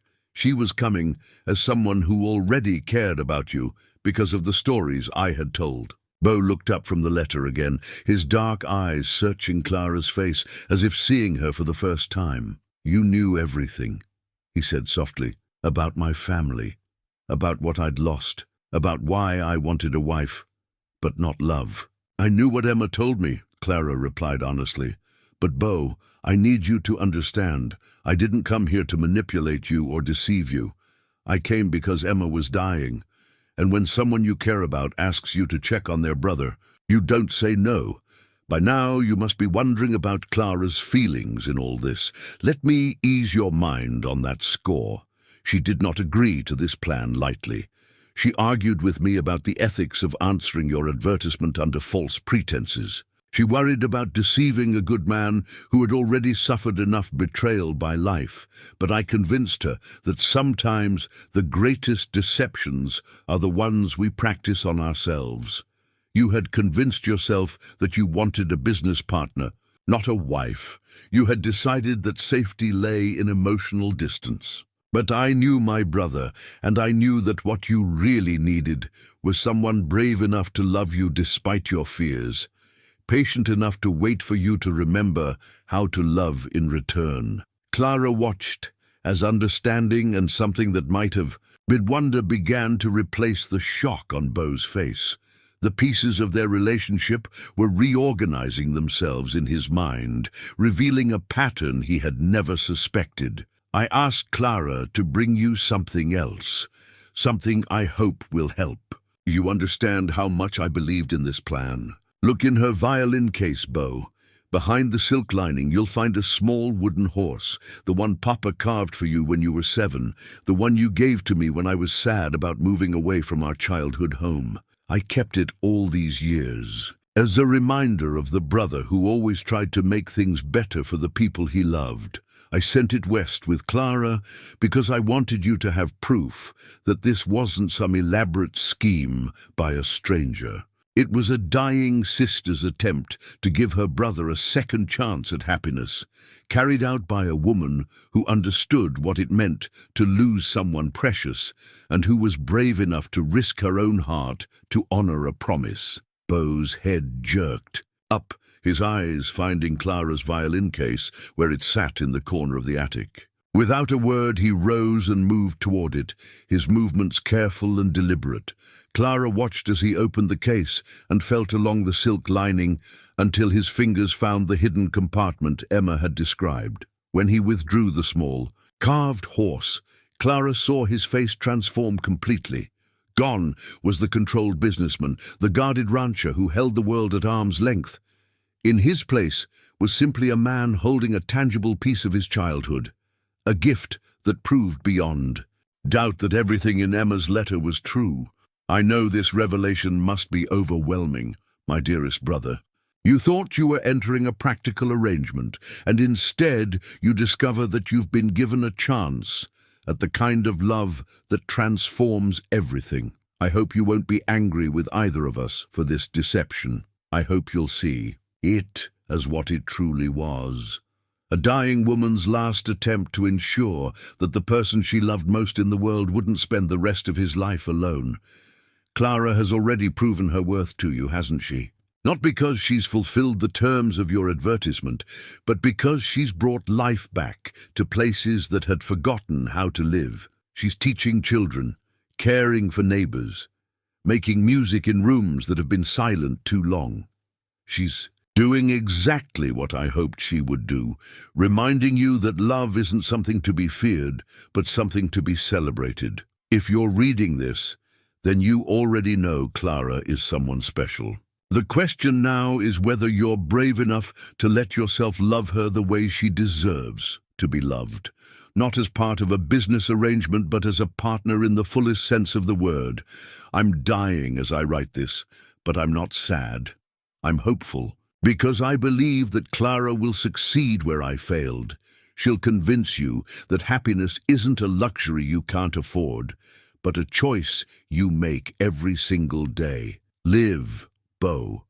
Love freely. Build something beautiful not just with your hands, but with your heart.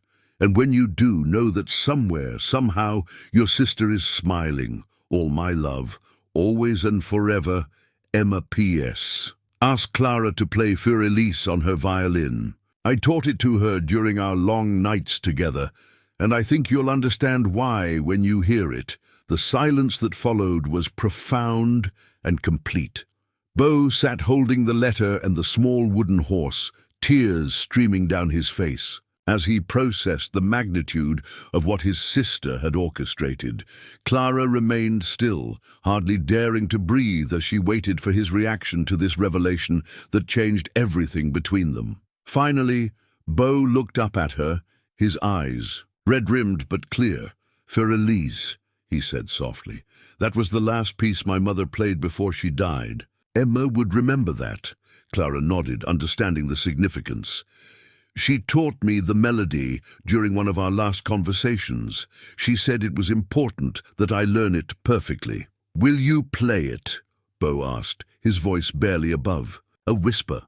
Clara retrieved her violin from its case, her hands steady despite the emotional weight of the moment. As she drew the bow across the strings, the familiar melody filled the dusty attic with a sweetness that seemed to bridge the gap between past and present, between loss and hope. As the music washed over them, Clara watched Beau's face transform once more.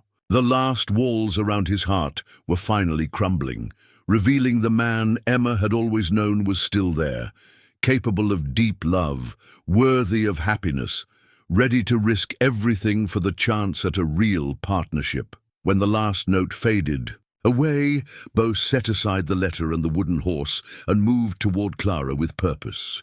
He took her hands in his touch gentle but sure.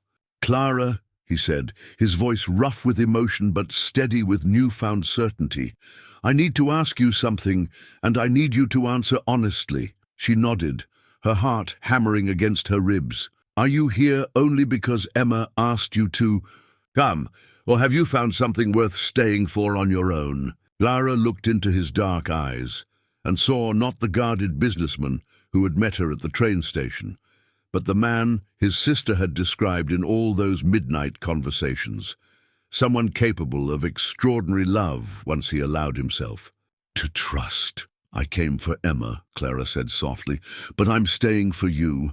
The words hung between them in the dusty attic air, simple but profound in their honesty. Clara watched as Beau processed her declaration, seeing the exact moment when understanding settled into his features like sunlight breaking through storm. "A clouds, for me," he repeated softly, as if testing the words to see if they could be true. "For you," Clara confirmed, her voice growing stronger with conviction. "Not because Emma asked me to, though I would have honored that promise regardless, but because in these weeks since I arrived, I've discovered something I wasn't looking for and didn't expect to find." Beau's hands tightened around hers, his thumbs tracing gentle circles across her knuckles. "What did you find?" Clara felt tears prick at her eyes, but they were tears of relief rather than sorrow. After months of carrying secrets and carefully guarding her heart, she was finally free to speak the truth. "I found a man worth loving," she said simply, "someone who builds schools for children who need them, who offers work to struggling neighbors, who handles injured animals with the same gentleness he shows to frightened little girls. I found someone who reads poetry to his wife and grieves so deeply that it takes years to heal." Beau's breath caught, and Clara could see him struggling with emotions that had been locked away for so long he'd forgotten how to express them. "Clara, he began, then stopped, shaking his head as if words were inadequate for what he needed to say. "You don't have to say anything yet," Clara said gently. "This is a lot to process. Finding out that your sister orchestrated our meeting, that I knew her before I ever set foot in Wyoming. I understand if you need time to think about what it all means." But Beau was already shaking his head. "I've spent 6 years thinking, Clara. 6 years analyzing every decision, controlling every emotion, keeping everyone at arm's length, because I convinced myself it was safer that way." He paused, his dark eyes searching her face. "Emma was right. I wasn't looking for a wife. I was looking for someone I could keep at a distance while still fulfilling the basic requirements of marriage." Clara nodded, appreciating his honesty even as it stung slightly. "And now I realize that Emma gave me something I was too afraid to ask for," Beau said, his voice growing stronger with each word. "She gave me you, not as part of a business arrangement, but as a chance to remember what it feels like to build something with another person, to care about someone enough to risk being hurt again." The afternoon light filtering through the attic window had grown golden with the approach of evening, casting their intimate conversation in warm, honey-colored shadows. Clara became aware of sounds from below. Jake Morrison calling instructions to the ranch hands, horses moving restlessly in the corral, the distant lowing of cattle settling for the night. "The ranch," Clara said suddenly, reality intruding on the magical suspension of their revelation. "We should go down. People will wonder where we are." But Beau made no move to release her hands. "Let them wonder," he said with a slight smile that transformed his entire face. "For once in my life, I want to finish a conversation that matters before duty calls me away." Clara felt her heart skip at the implication of his words. "What kind of conversation?" "The kind where I tell you that watching you these past weeks has been like watching my ranch come back to life." Beau said, his voice dropping to an intimate whisper. The kind where I admit that I started looking forward to your violin playing, not just because it was beautiful, but because it meant you were staying for another night. The kind where I confess that I've been falling in love with you since the day you planted flowers on my family's graves, and I was too stubborn and scared to admit it. Clara's breath caught in her throat. Beau, I love you, Clara, he said, the words coming easier now that he'd broken the dam holding them back. Not because Emma wanted me to, not because you've fulfilled your duties as my wife, but because you've shown me that love doesn't have to be something I survive. It can be something I celebrate. Before Clara could respond, the sound of rapidly approaching horses broke through their intimate bubble. Multiple riders coming fast toward the main house. Beau's head snapped toward the window, his rancher's instincts immediately alert to potential trouble. "Stay here," he said, releasing Clara's hands and moving to look out the small attic window. What he saw made his jaw tighten with concern. "What is it?" Clara asked, moving to join him at the window. Below in the yard, 5 riders had pulled up, near the front porch. Even from the attic, Clara could see they were strangers, dusty, travel-worn men, with the hard look of those who lived by violence rather than honest work. Their horses were lathered with sweat, suggesting they had been riding hard for some time. "Trouble," Beau said grimly, his protective instincts overriding everything else. "Clara, I want you to stay up here until I find out what they want." But Clara was already shaking her head. "Absolutely not. If there's trouble, we face it together." Beau looked as if he wanted to argue, but the sound of Jake Morrison's voice calling from the yard interrupted any discussion. "Boss, you need to come. Out here we got visitors, and they ain't the social type." Beau's jaw tightened, but he nodded curtly. "Stay behind me," he told Clara, "and if I tell you to run, you run. Promise me." "I promise to use good judgment," Clara replied, which wasn't quite the same thing but would have to suffice. They made their way quickly down from the attic and through the house to the front porch, where they found Jake and several of the ranch hands standing in a loose semicircle, their postures tense, but not yet openly hostile. The 5 strangers remained mounted. Their leader, a tall man with a scarred face and cold eyes, studying the ranch buildings with the calculating gaze of someone assessing potential targets. "Mr. Callahan," the scarred man said, his voice carrying a slight accent that Clara couldn't quite place. "We heard you got yourself a new wife recently. Congratulations." There was something in the man's tone that made Clara's skin crawl, a false politeness that barely concealed darker intentions. Beau stepped forward slightly, positioning himself between Clara and the strangers. "I don't believe we've been introduced," Beau said, his voice carrying the calm authority that had built his success in both business and ranching. "You are?" "Name's Donovan," the scarred man replied. "Me and my boys here are looking for someone. A woman who might have come through these parts recently. Dark hair, green eyes, calls herself Clara Whitmore." Clara felt ice form in her veins.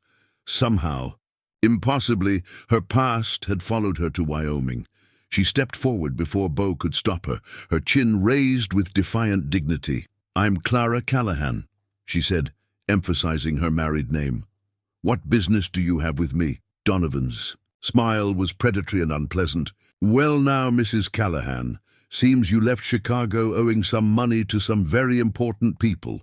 They've asked us to collect it." Clara's mind raced, trying to understand what he could be talking about. She had left Chicago with her affairs in order, her few debts paid, her obligations fulfilled. But then understanding dawned with sickening clarity. "Dr. Brennan," she said quietly, the name falling from her lips like a curse. Donovan's smile widened. "Smart lady. See, the good doctor claims you stole some very valuable medical supplies when you left his employ. Says you cost him a considerable amount of money."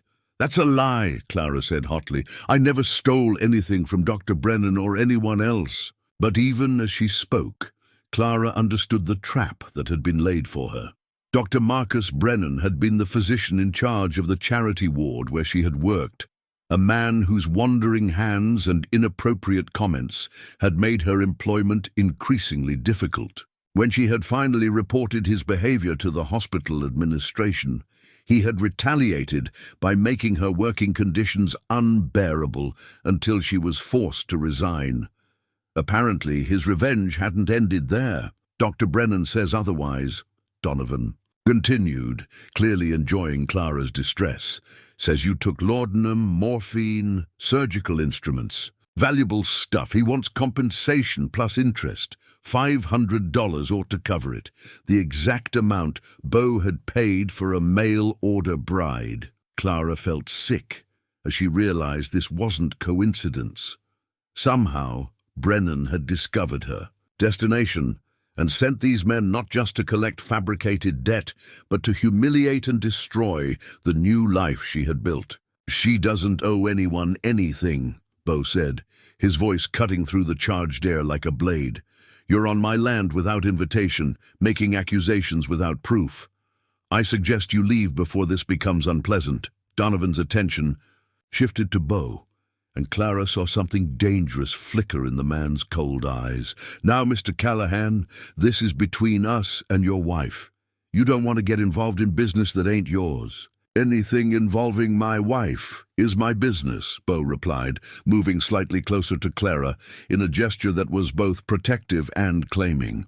The tension in the yard ratcheted up another notch as the ranch hands shifted positions, hands drifting toward weapons they wore but hoped not to use. Clara realized they were teetering on the edge of violence, and all because of lies designed to destroy her.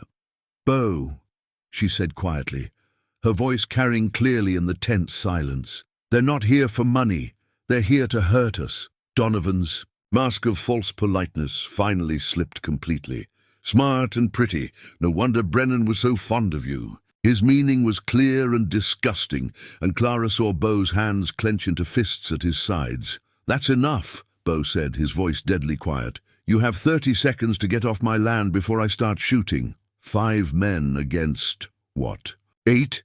Donovan made a show of counting the ranch hands. Those ain't bad odds, but here's the thing, Callahan. We ain't leaving without the woman. It was Jake Morrison who drew first, his weathered hand moving to his gun with surprising speed.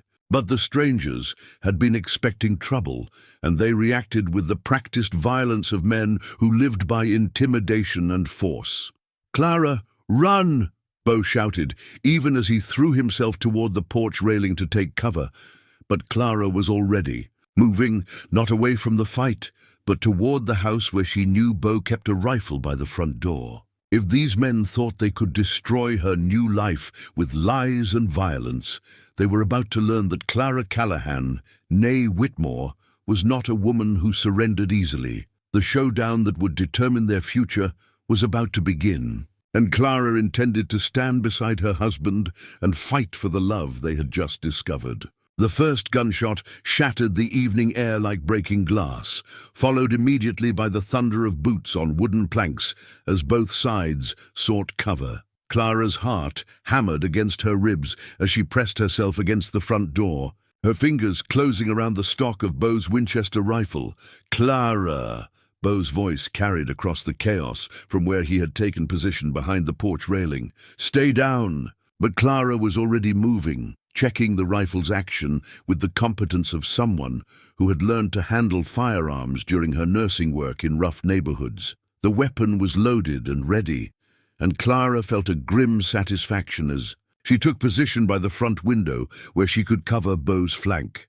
In the yard, Donovan and his men had scattered for cover behind water troughs and farm equipment, their horses dancing nervously as gunfire erupted around them. Jake Morrison and the ranch hands had found defensive positions with the practiced efficiency of men who had fought Indians and rustlers in years past. "This is your last chance, Callahan," Donovan shouted from behind the watering trough.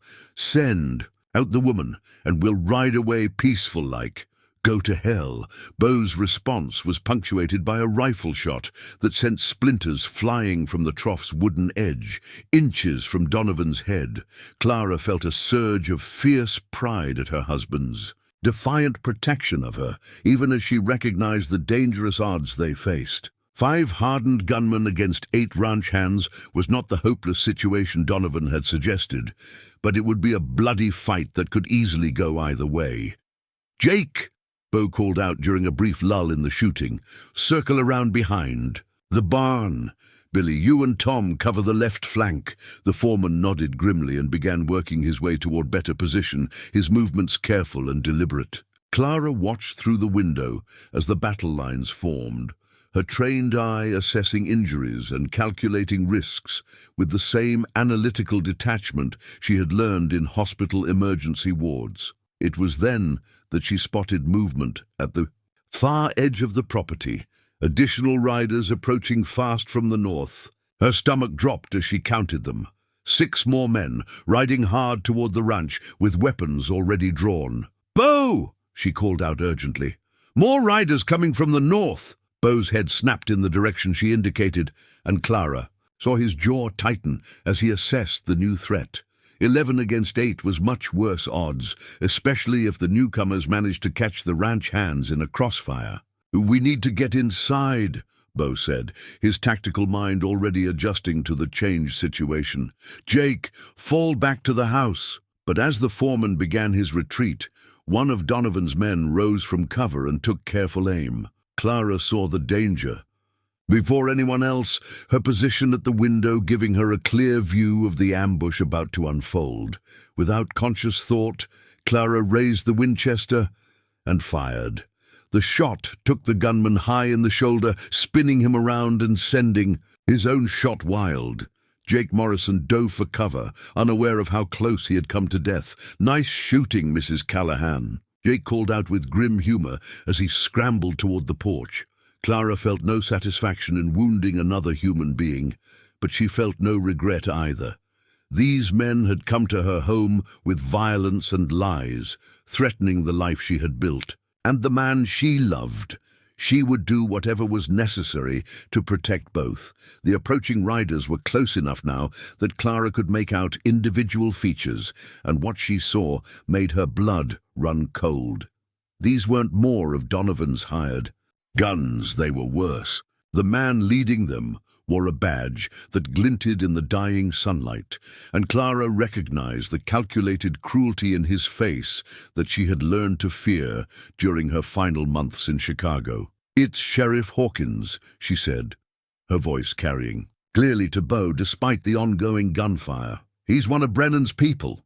Understanding flickered across Beau's face. A corrupt sheriff would give Donovan's accusations the appearance of legitimacy, turning what should have been a simple matter of trespass into something much more dangerous. They weren't just fighting hired thugs anymore, they were fighting what appeared to be lawful authority.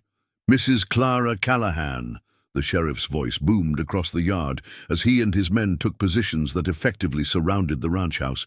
"You're wanted for questioning regarding theft of medical supplies. In Chicago, come out with your hands raised." "She's not going anywhere!" Beau's response carried the full authority of a man defending his home and family. Sheriff Hawkins' laugh was harsh and unpleasant. "Mr. Callahan, you're interfering with lawful arrest. Stand down or face charges yourself." Clara felt the trap closing around them. Even if they won this fight, even if they drove off Donovan and his men, the presence of a sheriff, corrupt or not, complicated everything. Killing lawmen, even corrupt ones, would bring down the full weight of territorial authority on the ranch. "Beau," she said quietly, moving closer to where he crouched behind the railing, "this isn't just about money or revenge. Brennan wants me destroyed completely. He's willing to use the law itself to do it." Beau's dark eyes met hers, and Clara saw not fear, but determination burning in their depths. "Then we'll have to prove them wrong," he said simply. "And we'll do it together." The words sent strength flowing through Clara's veins like fire. This was what marriage was supposed to be. Not a business arrangement or a convenience, but 2 people standing together against whatever the world threw at them. "I have an idea," Clara said, her mind racing through possibilities. "But you're not going to like it. Tell me." "I surrender," Clara said, ignoring Beau's immediate protest. "But publicly, in front of witnesses, I demand they present their evidence, their warrants, their proof. Make them go through proper legal channels instead of this vigilante nonsense." Beau shook his head emphatically. "Absolutely not. I won't let you put yourself in their hands." "Listen to me," Clara insisted urgently. "If I fight, I look guilty. If I run, I look guilty. But if I cooperate and demand proper legal proceedings, I force them to either produce real evidence, which they can't, or reveal themselves as the criminals they actually are." Before Beau could respond, the sound of additional horses approaching made them both look toward the main road. Clara's heart leaped as she recognized the riders, Mr. Thompson on his old mare, followed by 3 other neighboring ranchers and their sons. Word of trouble at the Callahan place had somehow spread, and help was arriving. But with the help came even greater complications. What had started as a private confrontation was rapidly becoming a small war involving the entire local community. "This ends now," Clara called out, her voice carrying clearly across the yard. "Sheriff Hawkins, I'll come out, but I want witnesses present. And I want to see your warrant." "Clara, no." Beau grabbed her arm, his grip firm but not painful. "Trust me," she said, meeting his eyes with steady determination. "I've been running from lies for months. It's time to face them head on." Slowly, Clara rose from her position by the window, her hands clearly visible and empty. "I'm coming out," she announced. "I want to see the warrant for my arrest, and I want these witnesses to hear the specific charges." As she moved toward the front door, Clara felt Beau's presence beside her.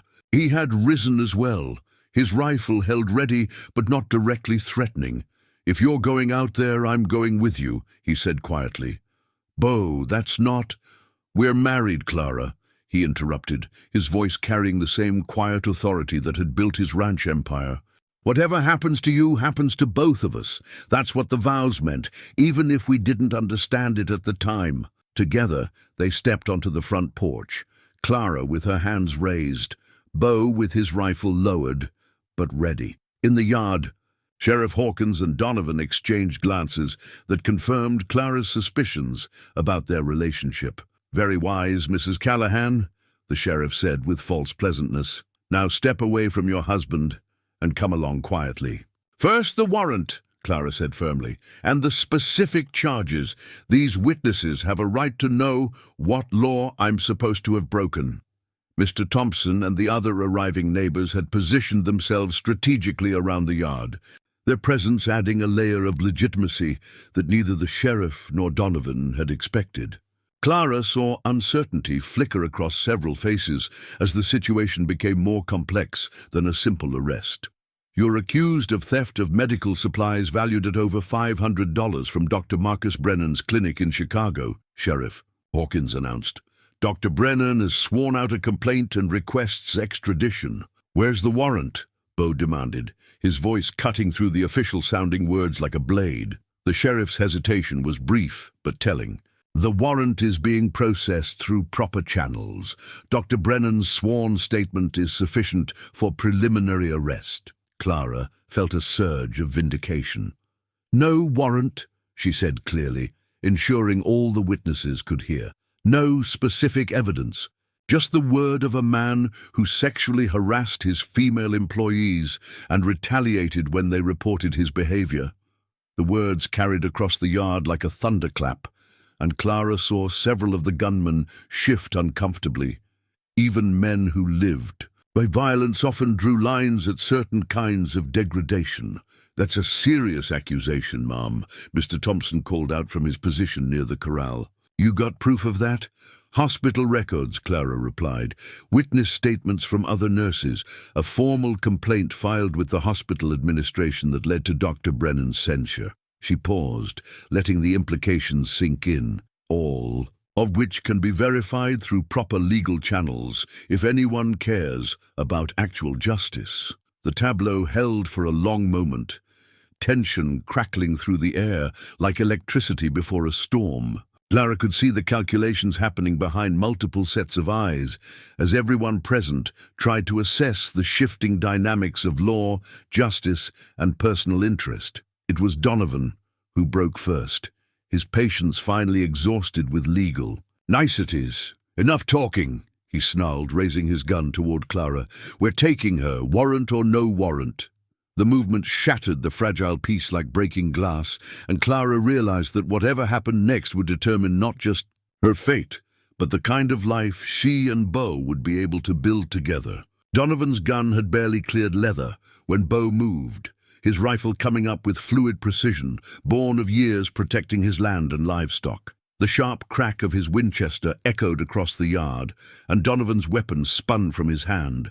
As the bullet shattered his wrist, the gunman's scream of pain and rage broke the spell that had held everyone frozen, and suddenly the yard erupted in chaos. But this time, the balance of power had shifted decisively. Mr. Thompson and his companions had not come unprepared for trouble. At the first sign of drawn weapons, they had positioned themselves with the tactical wisdom of men who had fought through the Indian Wars and cattle-rustling conflicts that had shaped the territory. Now they moved with coordinated efficiency that spoke of old partnerships and mutual trust. "Sheriff Hawkins," Thompson's voice boomed across the gunfire with unmistakable authority. "I'm calling for a citizen's review of this arrest.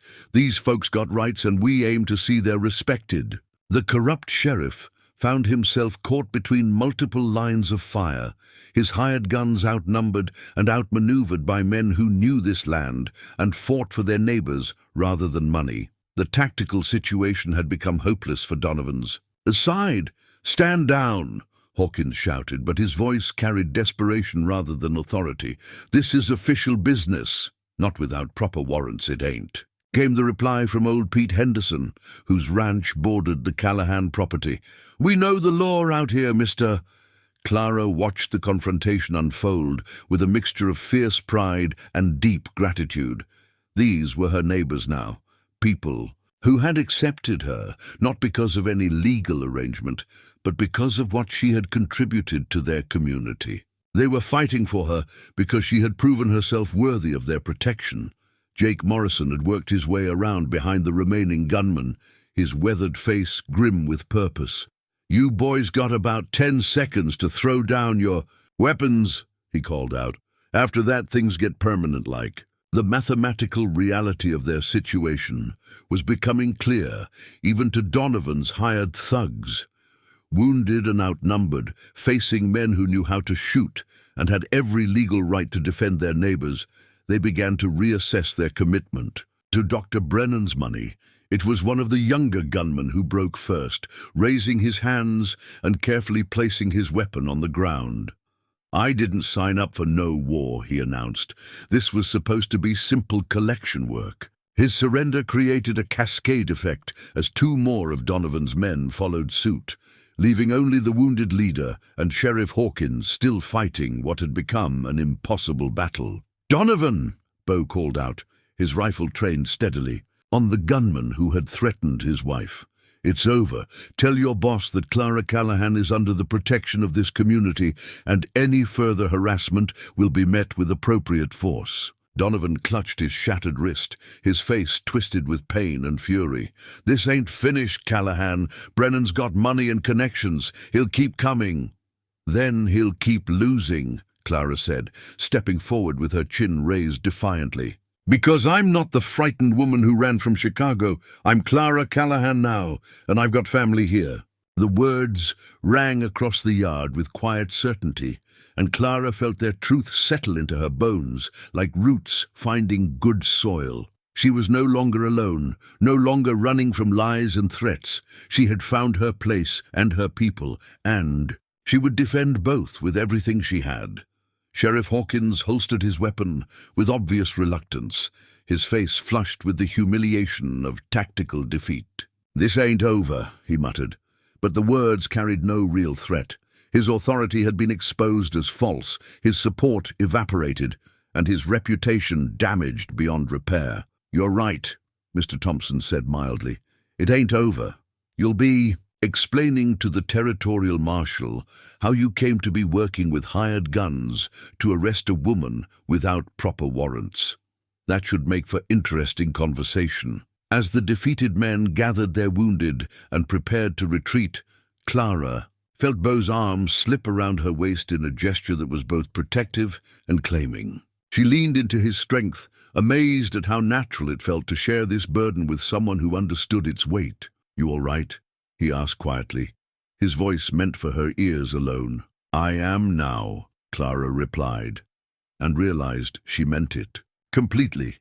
The fear that had driven her west, the uncertainty that had clouded her first weeks at the ranch, the careful distance she had maintained even as her feelings grew, all of it had been burned away in the crucible of this confrontation. As Donovan and his remaining men rode away in defeated retreat, followed by the discredited sheriff, the neighbors who had come to help began to gather in the ranch yard. What had started as a crisis was transforming into something that felt suspiciously like a celebration.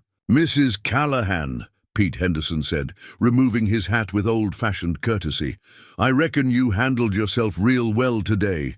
Takes backbone to face down corruption like that." "She's got sand, this one," Thompson agreed warmly. "Takes after her husband in that regard." Clara felt tears of gratitude prick at her eyes as she looked around at these weathered, practical men who had risked their own safety to defend her rights. This was what community meant on the frontier, not pretty words or social niceties, but people willing to stand together when it mattered most. "I can't thank you enough," she began, but Jake Morrison cut her off with a dismissive wave. "Don't need thanks for doing what's right," he said gruffly. "Besides, you've been doctoring our kids and teaching them their letters. Far as we're concerned, you earned your place here fair and square." As the neighbors prepared to depart, satisfied that the crisis had passed, Clara found herself alone with Beau in the gathering dusk. The ranch hands were securing the property and tending to the animals who had been spooked by the gunfire, giving the couple a rare moment of privacy. "So," Beau said, his arm still around her waist, "Clara Callahan." "Clara Callahan," she agreed, testing the way her name sounded when spoken with such warmth and acceptance. "I like it," Beau said simply. "I like the woman who wears it." Clara turned in his embrace, studying the face that had become so dear to her over these weeks of gradual understanding. The last barriers between them had been swept away by the evening's events, leaving only truth and possibility. "Beau," she said softly, "what happens now?" His smile was answer enough, warm and full of promise. "Now we build something together," he said. "Something real, something that can't be destroyed by lies or threats or the ghosts of what we used to be." As if to seal his words, Beau leaned down and kissed her. Not the formal peck that had concluded their wedding ceremony, but a real kiss that spoke of love freely given and gratefully received. Clara melted into his embrace, finally allowing herself to believe that the journey that had begun with a dying woman's wish had led her exactly where she was meant to be. When they finally broke apart, Clara rested her forehead against Beau's chest, listening to the steady rhythm of his heartbeat and feeling the last knots of fear and uncertainty unravel in her chest. "Emma would be pleased," she said softly. "Emma would be smug," Beau corrected with a chuckle that rumbled through his chest. She always did like being right about important things. As they stood together in the Wyoming twilight, surrounded by the land they would work together and the community they would serve together, Clara felt the profound satisfaction of a promise kept and a love discovered. The mail-order bride who had stepped off the train in Laramie was gone, replaced by a woman who had found her true home in the most unexpected place. The future stretched ahead of them, full of challenges and possibilities, but Clara faced it without fear. Whatever came next, she would meet it as part of a partnership that had been forged in crisis and tempered by truth. She was Clara Callahan now, and she was finally completely home. 6 months later, Clara stood in the doorway of what had once been the ranch's unused parlor, watching the transformation that love and purpose had wrought. The room now served as a proper schoolhouse, complete with desks that Beau had commissioned. From the carpenter in Laramie and a blackboard that dominated one wall, 15 children of various ages bent over their lessons, their voices creating a gentle murmur of concentration that filled the house with life. Mrs. Callahan, young Marcus. Thompson called softly, raising his hand with the careful politeness she had taught all her students. "I finished copying the poem you assigned. Would you like to check it?" Clara moved between the desks with practiced ease, her hand coming to rest briefly on Marcus's shoulder as she examined his work. His penmanship had improved dramatically. Since those first tentative lessons around her kitchen table, and his younger sister Annie, fully recovered from her fall down the well, beamed with pride at her brother's accomplishment. "Excellent work, Marcus," Clara said warmly. "Your handwriting is becoming quite elegant. Perhaps you'd like to read it aloud for the class?" As Marcus stood to recite Longfellow's The Village Blacksmith, Clara's attention was drawn to movement. Outside the schoolroom window, Beau and Jake Morrison were working with a group of new ranch hands, including several young men from struggling homesteads who had accepted Beau's offer of part-time work to supplement their family's income. Sight filled Clara with quiet satisfaction. The Callahan Ranch had become more than just a successful cattle operation. It had become the heart of a thriving community where neighbors looked after one another and opportunity was shared rather than hoarded. Mom, Sarah Henderson, now 13 and one of Clara's most advanced students, appeared at her elbow. "Dr. Patterson's here to see you." Clara looked up to see the territory's new medical examiner standing in the schoolroom doorway, his leather bag in hand and a smile creasing his weathered features. Dr. William Patterson had arrived from Denver 3 months earlier, appointed after a territorial investigation into the corruption that had surrounded Dr. Brennan's network of hired thugs and bought officials. "Dr. Patterson," Clara said warmly, dismissing her students for their afternoon recess. "How did the examination go?" The doctor's smile widened as he withdrew an official-looking document from his coat pocket. "Clean bill of health for the entire community, Mrs. Callahan. And this came through the territorial mail. The formal charges against you have been dropped completely. Dr. Brennan has been arrested on multiple counts of fraud and harassment, and his associates are facing federal charges for crossing state lines with criminal intent." Clara accepted the document with hands that trembled slightly with relief. Though she had built a secure life here in Wyoming, the shadow of false accusations had never completely lifted from her heart. Now finally, she was truly free. "There's more," Dr. Patterson continued, his expression growing serious. "The Territorial Medical Board has reviewed your credentials and nursing experience. They're prepared to offer you an official position as Territorial Medical Officer for this district, if you're interested." The offer was generous and unexpected, representing a level of professional recognition that Clara had never dared to hope for. But as she considered it, her eyes drifted to the children playing in the ranch yard, to the pregnant Mrs. Thompson resting in the shade while her toddler napped beside her, to the life she had built through love rather than ambition. "I'm honored by the offer, Dr. Patterson," Clara said thoughtfully, "but I believe my work is here. The community needs a teacher and a nurse, and I've found that I can serve both roles effectively without official titles." The doctor nodded with understanding. "I thought you might say that. You've built something special here, Mrs. Callahan. The territorial governor himself commented on the reports of your work when we discussed the medical situation in this district." As Dr. Patterson departed, Clara found herself alone in the transformed parlor, surrounded by the evidence of dreams realized and promises kept.